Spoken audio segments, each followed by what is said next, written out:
Spending a few minutes this morning with District 3 Sylacauga City Councilman Nate Brewer. Nate, good morning to you, sir. Good morning, Jimmy Dale. Good to have you with us. Big council meeting tonight. What's up with that? Yes, sir. We've got a few things to discuss. We're going to hire a police chief. We're going to buy some more police vehicles. We're going to talk about the old swimming pool. We took out the bond, so that's going to be a big deal tonight. We're going to talk about the old swimming pool, taking it and turning it into a pickleball court. So, yeah, we got a lot going on tonight. Yeah, sure do. And before we get too much further, just a few weeks ago, you talked about a topsy-turvy city council meeting, and you were thrown into the fray with that. What's up yes, sir, with that? I was. Our citizens, we've had some Haitians that have moved into the area, and our citizens scared, afraid, really didn't understand what was going on. They come to the council meeting thinking that we might have had the answers that they needed. And I hate we didn't have the answers. We've got more answers now, but they're still the same far as they're on the CHNV program. That program's not, it was designed for something totally different from what they're using it for. The meeting got a little hectic, got a little hostile. There was some people told the council president to shut up, and she was trying to tell one of the speakers something, and one lady in the crowd said, "Would you please let him talk?" And he was trying to talk, she was trying to talk, and things got a little hot, is what I'll say. People stood up and was trying to voice their concerns at one time, and council president thought it was time to just shut it down and just reconvene, and that's what she did, and she asked for it to be closed, and Councilman Fowler, Councilman Perry motioned for it to be closed. I did not. I know that's out there. I did not. Me and Miss Heath kind of just sat there. We didn't say anything because I was applauded about how everything was going. I mean, it took me off guard. I'm not going to sit here and lie to you. And I just said nothing when she asked for it to be closed and she asked for a vote. Well, unfortunately, if you don't say anything, it counts as a passive yes. So all 5 council members voted for it to end, and we reconvened at the next meeting and tried to air out some of those concerns. At the end of the day, we've got to have order, and we've got to have things falling in the right place at the right time. So, and I know everybody was afraid. I know everybody was scared. I was too. I was more mad because I didn't have the answers that our people needed. And Keith Kelly, Ben Robbins, and Lance Bell that I've been talking to didn't have the answers. That's why I've not been on your show or I've not been on Facebook, because nobody wants to hear, I don't know. I've got answers now that they're on the CHNV program. Our federal government's using our tax dollars to give them assistance, along with the Haitians are actually working now. There was 10 that actually left 2 Sundays ago, went towards Elliott City to live, and they're working down there. Some are working over at the chicken plant in Ashland, some working at Welborn Cabinets. We have not turned our back on the citizens. I've not turned my back on my people. I'm going to continue to take care of my people. All I know is what our state leaders are telling us. They're trying to get answers from the federal government, Jimmy Dale. Okay, the federal government's not giving our state leaders any information. So if they're not getting any information, I can't get any information. These people are not being treated fairly. They're being told by sponsors, and the sponsor has to be a U.S. citizen through the program, that this is the land of milk and honey. Well, when they get them over here, just like Keith Kelly said, when they get them over here, then they just throw them to the wolves. So they're being promised something that's not here. And Leviticus 19:33 says we're not supposed to mistreat anybody that's a newcomer to our land. And if we don't handle this the right way and handle this God's way, it could go a way we don't need it to go. Now, I don't see that happening.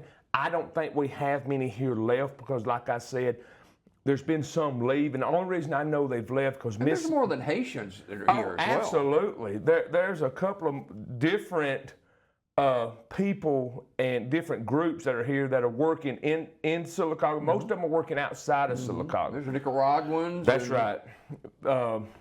There's another group here. See, I'm not familiar with all that language, but I am familiar with how long they're staying. And there was a translator that went with Miss Nix and Councilman Fowler 2 Sundays ago over to where they were staying, and they explained everything to them.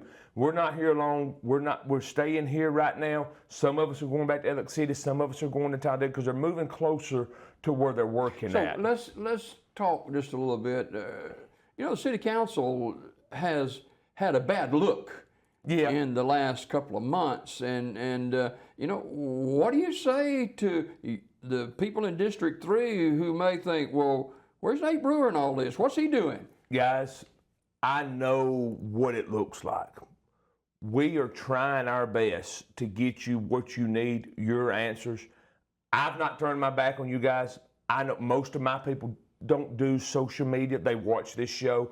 The reason I've not been on here is because I haven't had all the answers. What I have is the same thing. What I just said is the same thing that's been being said for, 3 or 4 weeks or a month. So just bear with us through this time. I'm going to still take care of you. You call. I'm still going to handle whatever your issue or your needs are. You're still my people. I still love you. I hope you still love me. I'm sure you do. It's just we've got to unify right now. Now's the time in our city. We've got to circle the wagons, as the old saying is, and we've got to unify, and we got to steer our city in the right direction because there are concerns. And we've got taxpayers that have voted us in these positions to take care of, and that's what we're going to do. I feel confident that we're going to unify, we're going to circle the wagons, and we're going to take care of our community. Is the city council in unison? For the most part, I think so. You're always going to have disagreements. You got 5 individuals that they try to take care of their districts the best way they can. Right. And you've got some that are like me that anything their people want, well, by George, that's what I want to do because that's what my people want. My people put me in this position to do that. I think for the most part we are. I'm sure we have some disagreements along the way, and that's normal. But for the most part, I think we have circled the wagons, and we're trying to get back on the right page because united we stand and divided we fall slap apart. And we don't have time to fall apart with this time in our city because we've got so much going on. Let's talk about the old swimming pool location. Okay. You were talking about that this is going to become a pickleball court, yep, is that correct? Well, we lost our battle with redoing the swimming pool. Nate got outvoted. It was 4-1, okay? Well, and I say got outvoted. It was more or less phone calls where it never got put on the agenda to talk about. So what we've decided to do is, the Master Rec Center is going to be $28 million, okay? And it's going to go over behind the Chevron across from Albie Steers' insurance company on Highway 21. So the old swimming pool is going to become a pickleball court because it's got to be something recreational. How much does that cost? We're going to talk about that tonight. Okay. Ryan Coleman is our architect. He's here in Sylacauga, a local guy, which we love to support local. He is going to come and talk about how much the design fees are going to be and how much it's going to cost to actually do. Any idea? I don't know at this time. I think I've heard some figures, but I don't want to say those because I don't want to give out false information. We're actually going to be able to do some of this in-house. The street department's going to be able to help, and some others are going to be able to help. So it may not cost as much as we think, but that has to be something recreational. Pickleball's a hot topic everywhere right now. Yeah, you can't just put anything on that side. That's right. You can't. It has to be something recreational. Yeah. So that's why we've chosen a pickleball court, or that's what the design was. I think Mr. Masters and some others had a hand in that. They designed a master plan, and that's part of it. So any idea when that might happen? We're going to talk about it tonight, and I would think drawings getting together. I would think maybe by the first of the year they might start on it. Mm-hmm. So I don't know for sure. I'll know more after tonight. Okay. Speaking of tonight's meeting, there's a lot on the agenda tonight. Yes, there is a lot on the agenda. We're going. Lauren Layton's talking about some special events for the Parks and Rec. We're doing some rezoning. We're going to hire a police chief. We're buying some new police vehicles. How many are we getting, We're going to get 4 police F-150 Super Cruise. And I know everybody is upset about, well, not everybody. Some people are upset about an F-150. Here's the thing. Captain Rondell Muse him and Kelly was working on this before Chief Johnson retired. These F-150s are not like the F-150 V8 you see going down the road.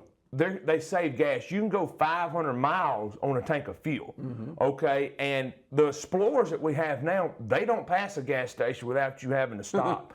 You see what I'm saying? You see what I'm saying? And they're going to be more durable, and it's just the way we need to go for the city at this time. And we're trying to do a take-home program with the police department for recruitment. We're the only PD around our surrounding area that doesn't have a take-home program.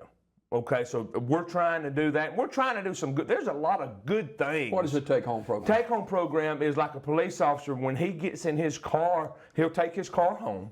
When he gets in his car, he'll radio in, he'll call in, and then he's on the road. It's a recruitment tool for police officers and others to come be a part of Sylacauga, because we're still down 6 or 7 police officers. Oh, wow. So we've got a few that says they're coming. We've got a few that says they're still thinking about it. So we'll see how that goes. But we're hoping this take-home program, whenever we decide to put it in place, we're hoping it will inspire some to come work for Sylacauga. I know that you have felt this and seen this and heard this. We've got some of the poorest streets in the world here. We've got some streets that need some attention, and luckily the $36 million bond that was taken out, I think we're going to spend right at $3 million on paving. There's 38 streets that are going to get paved. I've actually asked Street Superintendent Reed Calfee to look at some of mine that might have been on the list, that might have wasn't on the list, that need to be on the list, and he actually did. He says, hey, Nate, you're right. Street paving, they don't go, I thought they went by mileage, but they go by how long the road is and how wide the road is. So that's why it's so much. We've got a lot of streets that need attention. Like I said, there's 38 of them. I think you have some of them there that are going to get paved. And here's the thing, people love to ride on good streets, and they deserve to ride on good streets. People love to walk sidewalks, good sidewalks without humps in them. Well, they deserve to have good sidewalks. We've got a lot of handicapped people that are using their motorized wheelchairs now. We're fixing to do a sidewalk project later down the road. We've got some money set aside.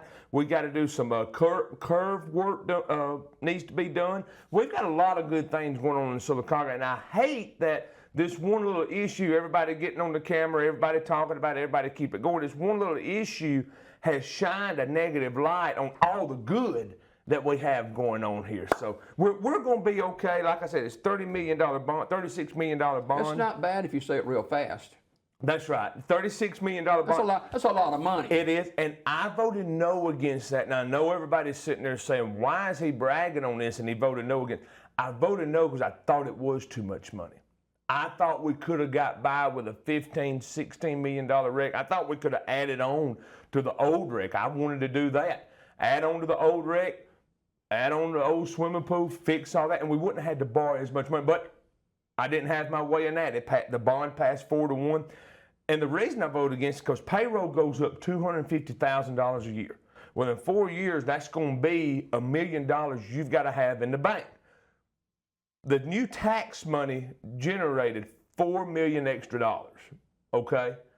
The bond payment is going to be $3 million for 10 years. That eats up just about all of that. That's right. And all this negative stuff we've had going on with the immigrants that have moved in, there's been a couple of businesses that say, guys, we're not coming this year. We'll reevaluate next year. So, and that's coming from the CDA. So, and they would know about that. And we've just got a lot of things we have to be careful about. I was hired in this position, Jimmy Dale, to take care of taxpayers' money. And I made a pledge that I would spend taxpayers' money wisely. And I didn't think borrowing $36 million and a $3 million bond payment for 10 years was going to spend money wisely. Because now in 10 years, you can reevaluate that, refinance, and some stuff will pay off and it drops. But you're still going to pay back right at $68 million in interest over 30 years. I mean, the math didn't math to me at the time. And I hope I'm wrong. I'm hoping the city doesn't have to raise sales taxes in 6 or 7 years, just like they did 2 or 3 years ago to cover this expense. Because what happened is The sales tax money is making the bond payment. Whether you like it or not, the sales tax money is making the bond payment. I didn't vote for sales tax because my people are senior citizens. My people can't afford that. They surely ain't gonna be able to afford if you have to raise sales taxes and it go to 10%. I mean, the numbers don't lie. It is what it is. So I hope that don't happen, and I pray that I'm still on the council so I can help with the money.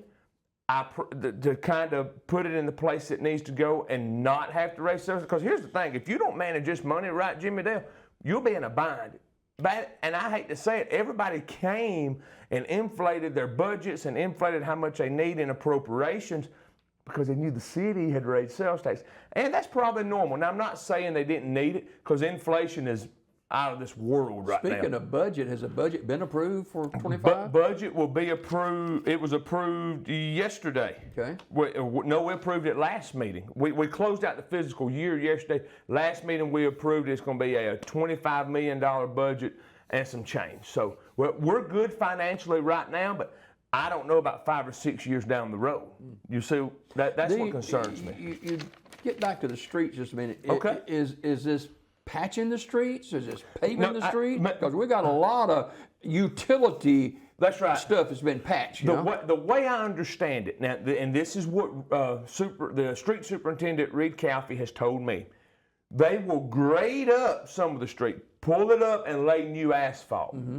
Some of the streets, depending on how bad it is, they may cut half of it out and repave it. Just depends on him and Michael Rice, the engineer that helps us with this, are evaluating these and seeing what those needs really are on the street. So the utility part, Reed will get with the utilities board and ask if there's any underground work that needs to be done. Can we go on and get that done before we lay new asphalt? Because the worst thing in the world is to spend $3 million and then 2 months later they cutting out a patch the size of this room. And sometimes you can't help it.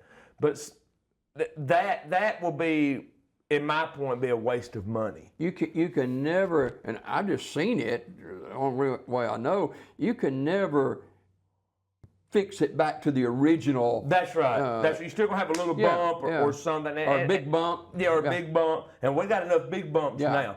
I've got a lot, like 5th, 6th, and 7th place has been added to that list, which I'm very grateful for because they need some major attention. Western Avenue going up behind Dairy Queen's been added. Spring Street's going to be paved from one end all the way to the other, which is very needed. I am so grateful that Reed and Michael Rice rode these streets and they evaluated all this thoroughly. We still have a lot of concrete streets that need attention.